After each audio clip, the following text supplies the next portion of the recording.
오늘 저희가 이제 로마서를 끝내게 됩니다. 여러분들께서도 여기 지금 로마서 16장 끝부분을 보고 있는데요. 그래서 로마서 강해를 오늘로 끝을 맺게 돼서 제가 로마서 전체에 대한 간략한 이야기를 해드리고, 그리고 오늘 본문과 관련된 말씀들을 나누려고 합니다. 로마서는 사도 바울이 썼는데요, 여러분도 잘 아시는 것처럼 사도 바울의 관련된 모든 성경은 다 편지 형식을 가지고 있습니다. 그럼에도 불구하고 로마서가 기독교의 교리적인 성격을 가지고 있기 때문에 가장 편지 형식 가운데서는 일반적인 성향을 많이 가지고 있습니다. 일반적인 다른 서신들은 대부분 그 교회가 가지고 있는 문제점을 해결하고 또 그 교회에게 부탁하는 내용 중심으로 되어 있는데, 그래도 로마서 같은 경우는 일반적인 교회가 읽어도 다 이 본문 말씀을 통해서 기독교의 핵심 교리가 무엇인지를 알 수 있게 하고, 또 믿는 이가 어떤 모습을 지켜나가야 되는지를 잘 가르쳐주고 있습니다. 그래도 여전히 우리가 기억해야 될 것은 로마서도 편지입니다. 편지는 쓰는 사람과 받는 사람이 있고, 특별히 쓰는 사람은 받는 사람을 위해서 그 내용을 쓰게 된다는 것을 전제로 두어야 합니다. 사도 바울이 로마에 있는 교인들에게 편지를 했는데 그 이유는 이런 것입니다. 로마 황제가 로마 안에 있는 모든 유대인들을 추방하는 명을 내립니다. 클라우디우스가 형제가 그렇게 하죠.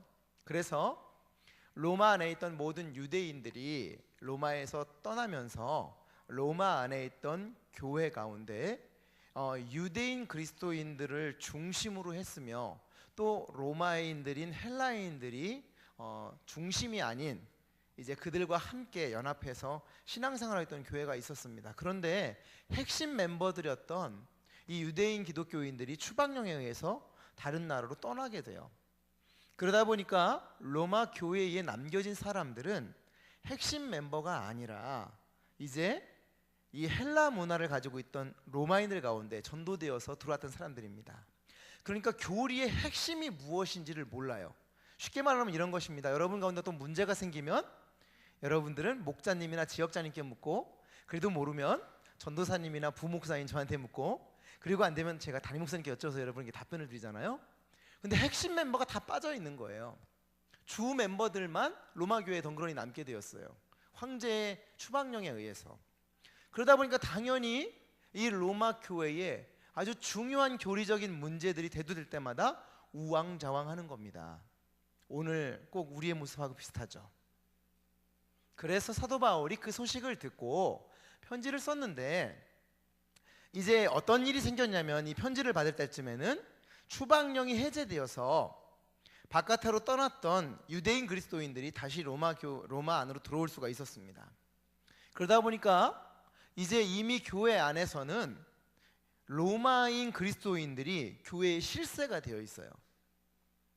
근데 그 전까지 모든 교리와 예수님의 진정한 가르침, 성령의 역사들을 진정으로 경험했던 사람은 유대인 그리스도인들이었는데, 이 사람들이 떠났다가 부주류였던 사람들이 권력을 잡고 핵심이 되어 있습니다.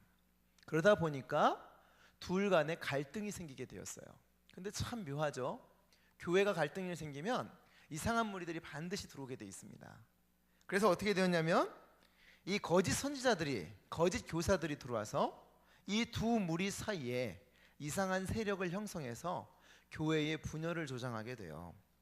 그래서 사도 바울이 바로 이 모든 것들을 해결해 나갈 수 있도록 로마서를 쓰게 되었습니다. 그래서 로마서는 기독교 교리의 핵심, 아까 말씀드린 것처럼 로마 교회에 주류를 이루고 있던 사람들이 유대인 그리스도인에서 로마인 그리스도인으로 바뀌었었고, 또 추방령이 해제되면서 다시 유대인 그리스도인들이 들어왔지만 여전히 그 둘이 어떤 이는 약한 자라고 얘기하고 어떤 이는 강한 자라고 얘기하면서 서로 융화가 되지 않은 이런 모습 속에서 어느 것이 진정한 바른 기독교 교리인가를 가르쳐줄 필요가 있었고, 또 스페인인 서바나를 향해서 가는 세상의 끝이라고 생각했던 이 당시에 서바나를 향해서 가는 전초기지로서 제가 로마를 방문해서 여러분들의 힘을 좀 받아서 도움을 받아서 세상의 끝을 향해 전도를 가고 싶습니다라고 이렇게 편지를 보낸 것입니다. 이런 내용이 로마서의 핵심 내용인데 그것을 오늘 본문을 통해서 정리하고 있어요. 그러면서 우리 17절 말씀을 한번 같이 보실까요? 형제들아 내가 너희를 권하노니 너희가 배운 교훈을 거슬려 분쟁을 일으키거나 거치게 하는 자들을 살피고 그들에게서 떠나라. 자, 제가 좀 전에 뭐라고 말씀드렸어요? 이렇게 두 부류가 나눠지다 보니까 뭐가 들었다고요? 거짓 교사들, 선생들이 들었다고 그랬잖아요. 그러니까 사도 바울이 뭐라고 얘기하고 있냐면 그 사람들을 떠나라는 거예요. 가까이 하지 말라는 것이죠. 상종도 하지 말라라고 얘기합니다. 왜냐하면 그들은 바르게 배운, 올바르게 가르친 교훈, 즉 복음을 잘못된 길로 거슬려 분쟁하게 만들고 거치게 한다는 것이죠. 이 거치게 한다는 말을 다른 말로 바꾸면 분열시키고 올무를 놓아서 걸려들게 한다라는 거예요. 거치게 한다는 말은 걸려들게 만든다는 말입니다. 그러니까 이 말을 그럴싸하게 잘해서 거짓말로 이들을 호리지만 사실은 그것은 아주 악한 것이라는 거죠. 그 내용에 대한 부연 설명이 18절에 나와 있습니다. 우리 18절 한번 읽어보실까요? 이 같은 자들은 우리 주 그리스도를 섬기지 아니하고 다만 자기들의 배만 섬기나니 교활한 말과 아첨하는 말로 순진한 자들의 마음을 미혹하느니라. 네, 이 17절에 대한 부연 설명을 통해서 왜 이들을 떠나야 되는지, 가까이 하지 말아야 되는지를 분명하게 이야기해 주고 있습니다. 예수 그리스도가 중심에 없다는 것이죠. 그런데 교회에 들어와서 선생처럼 거짓되게 행동한다는 거예요. 그러면서 이들이 추구하는 것은 자기 배만 불리는 것입니다. 교활한 말을 하기 때문에 쉽게 빠져들게 돼요. 아첨하는 말을 합니다. 우리 귀에 듣기 좋은 말만 하죠. 마음을 찌르고 회개하는 이야기들은 하지 않아요. 그래서 순진한 사람들이 그들의 말에 혹하고 넘어간다는 것입니다. 그렇기 때문에 그들을 주의하라는 것이에요. 그러면서 19절에서는 이 로마 교회가 이런 가운데 있음에도 불구하고 말씀 가운데 순종함을 칭찬하고 있습니다. 그래서 너희의 순종함이 모든 사람에게 들리는지라, 이 이야기는 로마 교회가 순종을 잘하는 소문난 교회였음을 알 수 있어요. 그래서 내가 기쁘다라고 얘기합니다. 그렇기 때문에 이거 사실은 어떤 이야기냐면 사도 바울이 이 편지를 보내면서 이 편지에도 당신들이 순종을 잘하는 사람이니까 순종할 것을 기대하는 그런 내용이 들어있는 거예요. 여러분들이 순종을 잘하는 교인이라는 것을 제가 들었기 때문에 이 편지를 읽으면 어떻게 하길 기대하는 거예요? 이 편지대로 순종하길 기대하는 거예요. 그러면서 너무나 아름다운 정말 황금 같은 그런 비유의 본문을 주십니다. 우리 19절 말씀을 같이 한번 읽어보실까요? 너희의 순종함이 모든 사람에게 들리는지라 그러므로 내가 너희로 말미암아 기뻐하노니 너희가 선한 데 지혜롭고 악한 데 미련하기를 원하노라. 아멘. 선한 데 지혜롭고 악한 데 미련하기를. 너무 아름다운 본문이에요. 이건 이제 제가 본문을 시작하면서 더 말씀을 드려야 되니까 여러분 그렇게만 생각하시고, 그러면서 이제 20절에서는 하나님께서 여러분 발 아래에 사탄들의 권세들을 다 상하게 하셔서 여러분이 반드시 승리하실 것입니다 라고 하는 소망과 용기를 나눠주는 이야기를 합니다. 사실 16장은 이 본문 내용 17절부터 20절의 내용을 제외하고는 다 그냥 인사예요. 누구와 누구가 당신에게 무난합니다. 내가 누구에 대해서 궁금합니다. 이러면서 이 사도 바울이 발이 굉장히 넓은 사람이었던 것 같아요. 그래서 로마 교회 아직 한 번도 안 가봤는데 아는 사람이 많이 있었어요. 그리고 또 안부를 묻고 싶은 사람들이 있어서 이 사람 저 사람에 대한 안부를 묻고, 또 이 편지 가운데서 함께 안부를 묻는 동역자들의 안부도 전하게 되는 그런 내용입니다. 그래서 사실 16장은 본문 내용이 다 안부에 관련된 내용이고, 오늘 본문만이 이 전체 로마서 16장 1장부터 16장까지에 대한 내용을 다시 한번 확인해주고 여러분에게 당부하는 것이 무엇인지를 말씀해주고 있는 것입니다. 지난 4월 16일 공교롭게도 수요일이었어요. 2주 전 수요일이었습니다. 고난주간을 보내고 있는 수요일에 인천과 제주를 올라가던 세월호가 침몰하면서 8시 40분경이라고 기록되어져 있는데요. 안타까운 대다수의 피해자들이 고등학생 수학여행객이었고, 또 충분히 구할 수 있는 약 1시간 30분의 시간을 우왕좌왕하면서 허비해버린 정부 관계자들과 또 해군들을 보면서 우리들은 비통함을 갖게 되었었습니다. 그뿐만 아니라 시간이 지나면서 매스컴들에서는 압을 다투어서 이런 이야기 저런 이야기들을 우리에게 알려주는데, 그 정보가 우리에게 어떤 통쾌함을 주고 명쾌한 해답을 주는 게 아니라 정부 관계자들과 관료들이, 나라의 녹을 먹는 사람들이 이 이익단체들과 연합해서 비리를 저지르고 눈 감아주고, 그런 것들이 결국 이 사고를 불렀다는 소식을 듣게 되었습니다. 그래서 우리 모두는 다 이 소식들을 들으면서 처음에는 치가 떨리고 분노를 하게 되고, 그리고 나중에는 속상해하다가 결국은 지쳐가고 있습니다. 사실 저도 요즘 뉴스를 보면 그냥 뉴스를 끄게 돼요. 지쳐가고 있기 때문에 그렇습니다. 그러면서 이렇게 오랜 시간이 지났는데 아직도 그 아이들을 다 인양하지 못한 것을 보면서 우리는 이 정부가 이렇게 무능한가 놀라기까지 합니다. 그러면서 또 다른 질문을 하게 돼요. 이 정부가 정말 위기 때 모든 것을 잘 대처할 수 있을까? 우리나라가 아직도 분단의 현실에 있는 나라인데, 만에 하나라도 전쟁이 난다면 이런 우왕좌왕한 모습을 가지고 정말 전쟁을 수행할 수 있을까? 궁금하게 됩니다. 묻게 돼요. 그래서 참 속상합니다. 이 나라의 한 국민으로서 속상하고, 아이를 키우는 아버지로서 속상하고, 믿음을 가지고 있어서 불의에 대항해야 되는 그리스도인으로서 속상합니다. 저뿐만 아니라 여러분 모두도 그러실 것입니다. 이런 오늘을 살고 있는 우리에게 오늘 로마서 마지막 장은 우리에게 아주 중요한 것을 가르쳐 줍니다. 무엇이냐면, 우리가 어떤 모습으로 진정한 그리스도인의 신앙을 지켜나갈 것이고, 그것이 우리에게 오늘 무엇을 필요로 하는지, 이 시대에 진정 우리가 가져야 될 모습이 무엇인지를 말해주고 있기 때문에 그렇습니다. 오늘 저는 제목을 선한데 지혜롭고 악한데 미련하기라고 붙였습니다. 19절 본문을 그대로 인용했습니다. 먼저 선하다는 말은 올바르고 착하며 또한 도덕적인 기준에 맞는다라는 뜻을 가지고 있어요. 그러니까 누구나 다 당연히 그렇게 해야 되는 것이 바로 선한 것입니다. 근데 이 선한 것, 누구나 다 그렇게 해야 되는 것에 지혜로워라 라는 말은 사물의 이치나 상황을 제대로 깨닫고 그것에 대해서 현명하게 대처하는 모습과 정신을 지혜라고 합니다.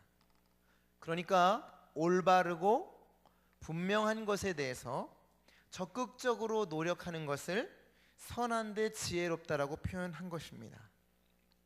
악이라는 말은 여러분도 잘 아시는 것처럼 못되고 나빠서 인간의 도덕적 기준에 어긋나고 양심을 따르지 않는 불의한 행동이라고 써 있습니다.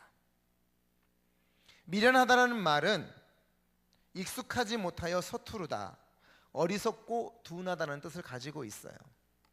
그러니까 옳지 못하고 사람들이 당연히 하지 말아야 될 것에는 우리가 서툴고 둔해야 된다는 것입니다. 그럼 제가 여러분에게 묻겠습니다.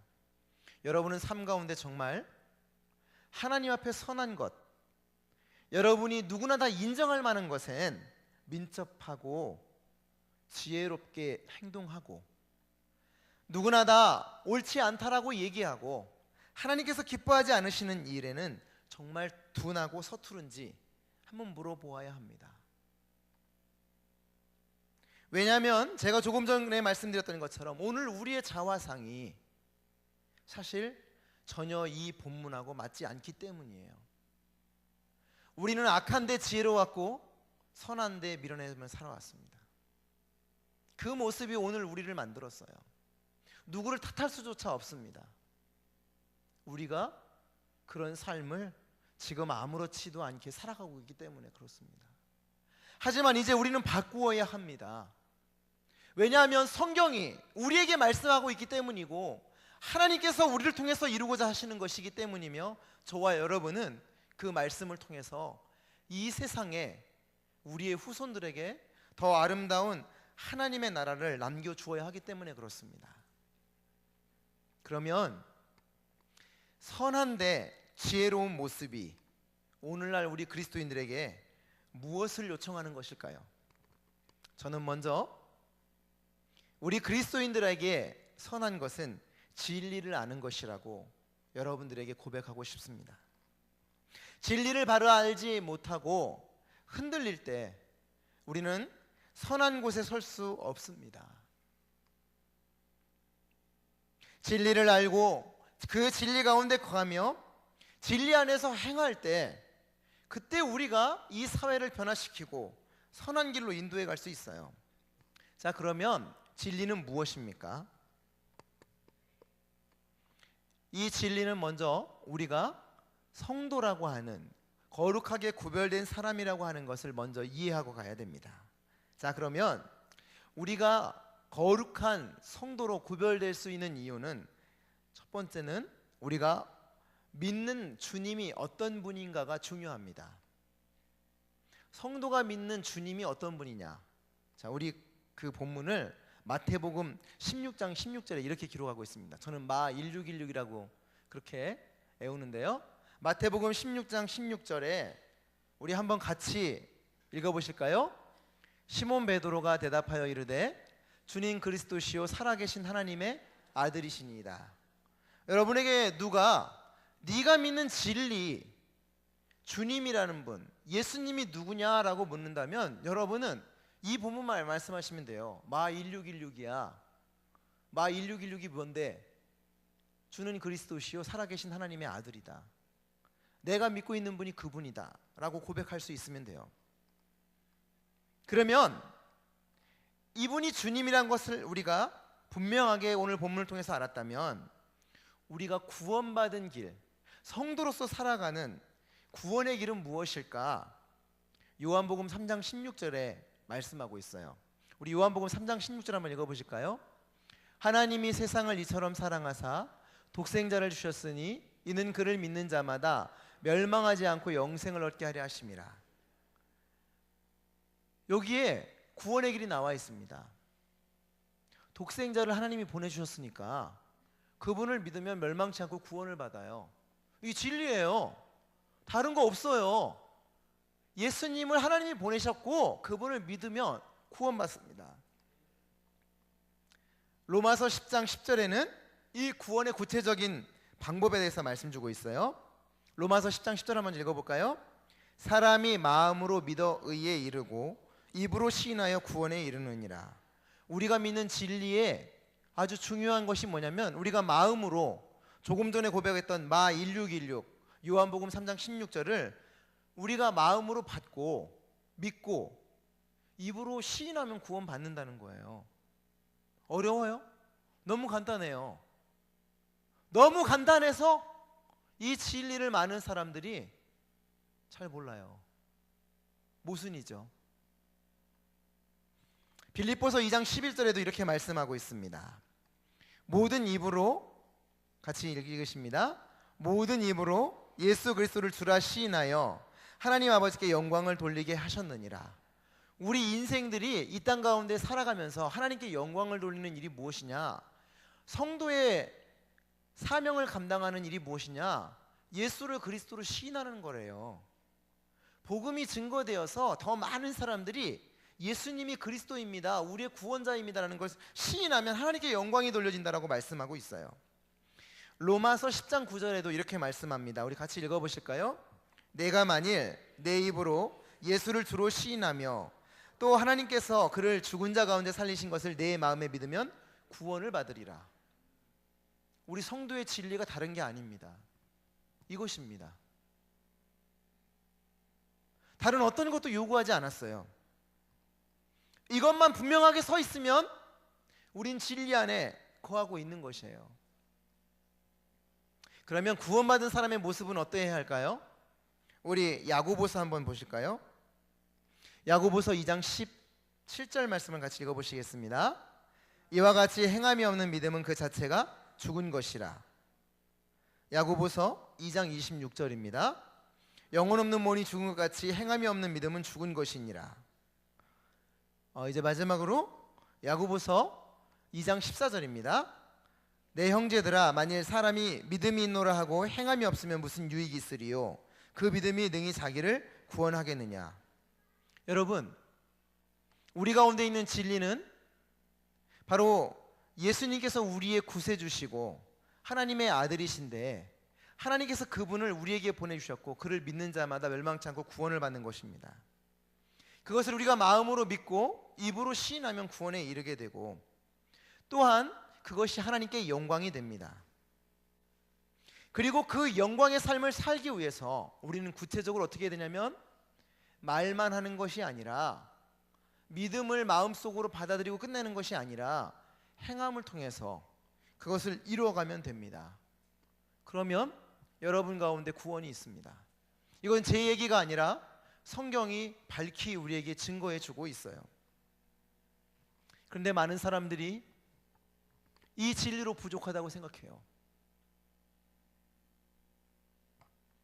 왜 매뉴얼이 있는데 매뉴얼대로 하지 않고 사고가 나서 많은 사람들이 죽어가는데 매뉴얼을 지키지 않았습니다. 매뉴얼만 따랐으면 살 수 있었거든요. 우리가 지금까지 진리라고 성경이 말씀하고 있는 게 복잡하고 힘든 게 아닌데, 너무 많은 사람들이 이 진리를 받아들이질 못하고 있어요. PPT를 잠깐 넘겨주시겠어요? 자, 거치게 하는 이들의 주장을 한번 볼까요? 여러분들이 혹 이런 그림들을 천천히 넘겨주세요. 이 부분에 대한 설명은 시간이 많이 걸려서 제가 드리지 않겠습니다. 그런데 혹 누군가가 이런 그림들을 여러분에게 보여주시거나 설명을 했다면, 네, 거치게 하는 자들입니다. 이들은 뭐라고 얘기하고 있냐면, 기독교가 가지고 있는 지금까지의 진실은 숨겨져 있다는 거예요. 그래서 6,000년 동안 진정한 진실이 자신들만을 통해서 증거되었다라고 얘기합니다. 지금까지 우리가 함께 읽었던 본문과 진리는 소용이 없다라고 얘기해요. 새로운 진리가 필요하다라고 우기는 거죠. 근데 많은 사람들이 여기에 현혹됩니다. 한 페이지 더 넘겨주시겠어요? 여기 지금 여러분이 너무 작아서 잘 안 보이실 것 같은데, 그러면서 이들이 사용하는 단어는 다 성경하고 관련 있는 단어입니다. 씨는 말씀, 밭은 사람의 마음과 교회, 나무는 사람, 가지는 제자, 잎은 전도자, 열매는 말씀과 성도, 새는 성령, 양식은 말씀, 누룩은 교훈, 그릇은 사람의 마음. 이런 식으로 이거는 이거다, A는 B다라고 가리켜요. 이런 모든 것을 누가 하느냐? 신천지라고 하는 이들이 합니다. 근데 제가 왜 이 말씀을 드리냐면, 많은 사람들이 스미싱, 보이스피싱, 파밍이라는 말을 들어서 잘 알고 있어요. 스미싱이라는 말은 SMS라고 하는 문자 메시지에 피싱이라고 낚시질을 한다는 뜻을 같이 결합한 말입니다. 그러니까 문자로 낚시질을 한다는 거죠. 사기를 치는 거예요. 보이스 피싱은 말 그대로 보이스, 목소리고요.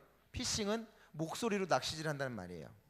파밍이라는 말은 뭐냐면, 말 그대로 이 농사라고 하는 파밍이라는 말에 피싱이라는 말이 결합됐습니다. 그래서 이건 뭐냐면, 기본적인 정보를 빼내서 자기들이 가지고 있는 어떤 정보하고 결합해서 새로운 것을 얻는다는 것이에요. 그래서 이 파밍은 대부분 뭐냐면, 거짓 사이트에 유도해서 비밀번호하고 또 그들이 요구하는 주민등록번호 같은 것들을 써놓으면 그게 저장되어서 그대로 그들 정보로 들어가게 만드는 것입니다. 여러분들은 너무 귀가 따갑게 이 말들을 들었기 때문에 이런 거에 절대로 안 넘어갈 것 같습니다. 그러시죠? 하지만 놀랍게도 작년 한 해 동안 보이스 피싱에 의해서 본 피해액이 300억입니다. 그리고 여러분도 잘 아시는 것처럼 개인정보 유출에 의한 피해, 파밍하고 관련된 사건은 약 1200만 명이 피해자입니다.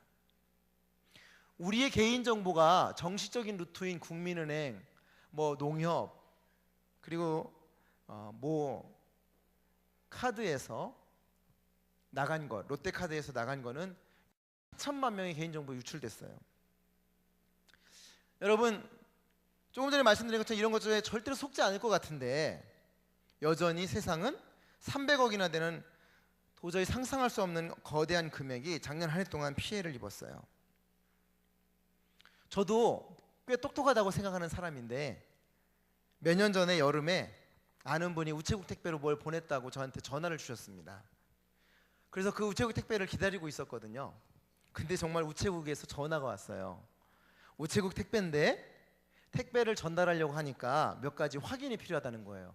지금까지는 확인 안 하고 보내줬는데 굉장히 좀 값이 많이 나가는 걸 보냈나 보다. 전 또 그렇게 생각했습니다. 지인이 보내셨으니까. 또 전화까지 확인해 주셨잖아요. 상황이 딱 맞아드는 거예요. 희한하죠. 며칠 전에 정말 지인한테 뭘 보냈다는 얘기를 들었고 그 우체국 택배에서 확인 전화가 왔으니까 전 그건 줄 믿었죠.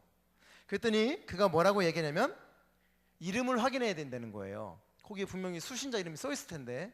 그래서 제가 그때 당시에 좀 편안하게 쉬고 있었기 때문에 수박을 먹고 있었는데 여름이라서 수박이 입에 들어간 상태에서 이름을 양인철이라고 잘못했어요. 수박을 이렇게 먹으면서 양인철입니다 이렇게 했습니다. 그랬더니 예 양인철님 잘 알았습니다 그렇게 얘기해놓고 주소가 어떻게 되냐고 묻습니다. 그래서 제가 좀 이상하네 그러면서 주소는 거기에 다 써 있을 텐데 왜 그러시죠 그랬더니 확인 절차에 필요해서 그렇다고 그러는 거예요. 그래서 제가 주소를 불러줬습니다. 그랬더니 그 사람이 하는 말이 양인철님 문자에 지금 제 핸드폰으로 받았으니까 그 핸드폰에 주소하고 이름하고 관련된 어떤 문자가 가면 그걸 누르라는 거예요. 그리고 실행을 시키라고 그러더라고요. 그래서 끊고서 딱 보니까 바로 안녕하세요 양인철 고객님 당신의 주소는 어디 어디 맞습니까? 잠시 후에 이게 확인되면 택배가 배달될 예정입니다 이렇게 하면서 확인 이렇게 누르라고 써 있더라고요. 그래서 제가 웃어가면서 아니 거기에 분명히 받는 사람 이름에 양한철이라고 나왔을 텐데 제가 불러준 이름을 그대로 쓴 걸 보면서 웃겨가지고 안 눌렀습니다. 그때 돼서야 안 눌렀어요. 근데 그 전까지는 저도 모르게 얼마 전에 그 전화 주셨던 지인 때문에 그 상황에 말리게 되었습니다. 똑똑한 척했던 제가 확인을 누르기 직전까지 말려든 거예요. 여러분 보이스피싱이나 파밍이나 이런 모든 것들이 일반적인 사람들이 다 걸려들고 있는데 그 이유가 뭐냐면 평상시엔 절대로 안 걸려듭니다.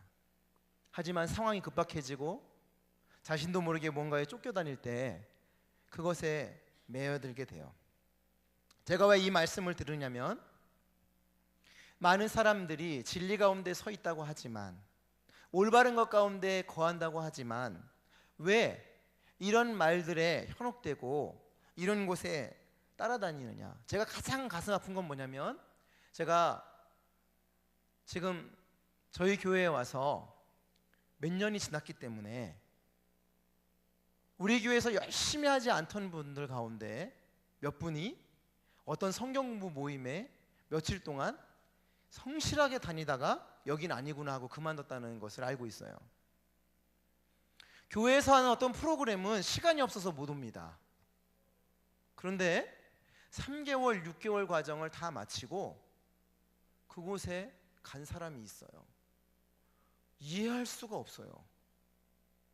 교회에는 예배드리는 시간 1시간 내지 못해서 못 오는데 일주일에 4번씩 1시간 반씩 하는 강의를 들을 수 있다는 게 이해를 못하겠어요. 왜 이런 일이 생기느냐? 우리가 진리를 바르게 모르고 있기 때문에 그래요. 그리고 그 진리를 들으려고 하지 않기 때문에 그렇습니다. 오늘 바른 것을 잃어버린 이 시대에 우리가 진리 가운데 바로 서 있어야 합니다. 그래야 사악한 것들로부터 우리를 지킬 수 있고 또 이 사악한 무리들이 우리들을 좌우하지 못하게 돼요. 우리 동영상 하나를 잠깐 보실까요?